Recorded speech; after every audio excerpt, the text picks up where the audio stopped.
Wow, the weather outside is so nice today. Oh my Bro, goodness. you actually didn't water my crops yesterday. They're all like dead. Look at it. I can't believe you're.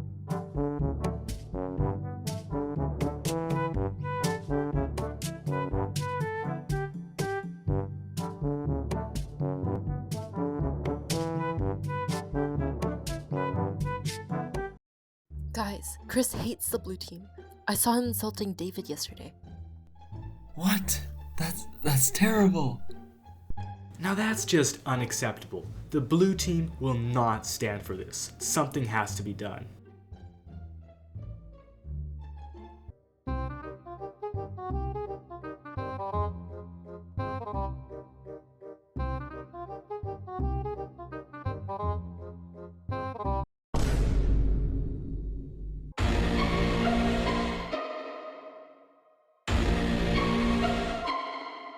Let's face it, politics has never been as bitter and divisive in the last decade than it currently is. Most of this can be attributed to a general rise of populism, far right extremism, and socioeconomic disparity. As a result, our democratic institutions have suffered immensely. No example illustrates the culmination of these tensions better than the 2021 US Capitol attacks and the subsequent disregard for democratic institutions we see in American politics. Not only was this a major political upheaval, it is also an incredible moment of injustice, a slap in the face of almost a century of progress in equity, human rights, and freedoms that have formed the bedrock of Western public policy. Every year, the market aggregator The Economist Group publishes a democracy index, and within the last decade, the US has fallen from a full democracy to a flawed democracy, and the decreasing scores worryingly show no sign of stopping. From an injustice perspective, a sharp rise in extremism and the erosion of democratic institutions constitute two principal types of injustice: class injustice and socioeconomic injustice. The former because of the erosion of check and balances and general disregard for legislation, and the latter because of the use of minorities as scapegoats for societal struggles. Class injustice refers to the discrimination and unfair treatment of individuals based on social class, whereas social injustice is the discrimination and unfair treatment of individuals in different groups within society. People with money or who are in power are able to control and create conflict within groups of people so that they become distracted from actual issues such as exploitation and corruption. An example of this is following the recent re-election of a very interesting President of America. On January 20th, 2025, Donald Trump pardoned the criminal records of all rioters during the 2021 Capitol attacks.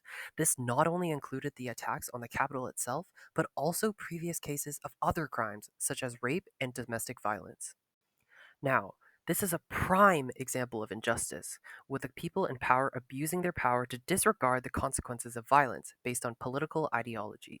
It also shows the erosion of fairness in democracy when so called justice is based on political allegiance rather than law.